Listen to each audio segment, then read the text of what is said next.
the economic part of it is not complete. So I believe his own visit will open quite a lot of doors, and you can see the agreement that was signed, for actually improving our infrastructure, especially in the ports and other areas, which is almost 746 million pounds.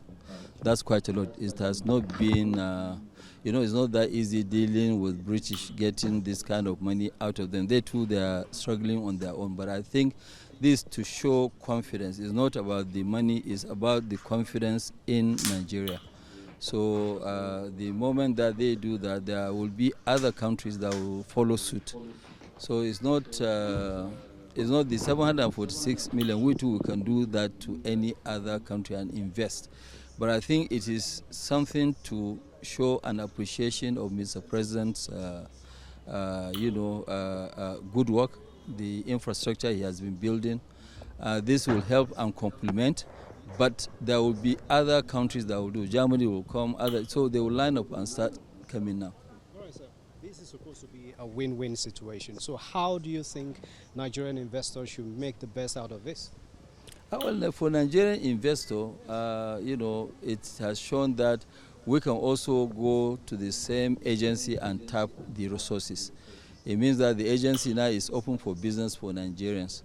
And we will go as infrastructure, as private people, to go and look for them to give us support. It's a credit agency, which we haven't really tapped those resources for a very long time. So I think with what has happened now, it shows that there is capacity for them to fund some of our projects. So we're having a situation from part of the world, volatility in the oil sector, and the effect on Nigeria and other parts of the world. What does this mean, really?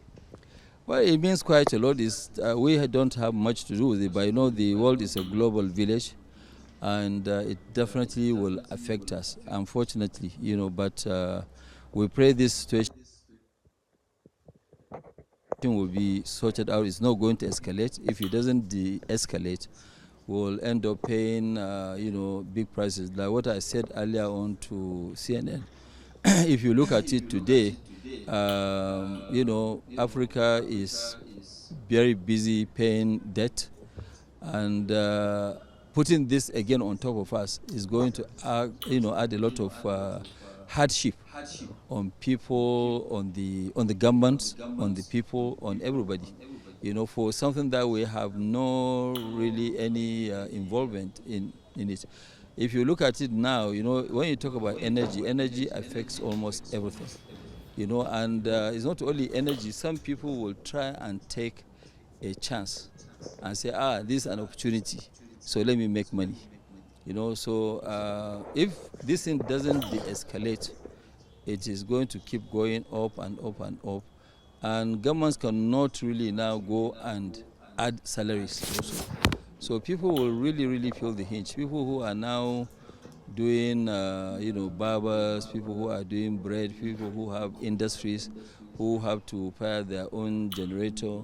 You can see in some countries today what they've done, they ask everybody to work from home because they cannot, I think Indonesia also, they say no, only go to work 4 days a week, and they will look at the situation. If it doesn't improve, they will ask everybody not to go to work anymore.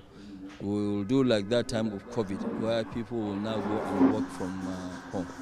So I pray, and we all need to pray that this thing de-escalates. If it doesn't de-escalate, normally we in Africa, we don't have any reserves in terms of savings or in terms of this. And so people normally go out and look for money for the next day or for the even same day, some of them. If they don't work that day, they won't eat. So I think really we just need all hands on deck to pray that this thing comes to an end.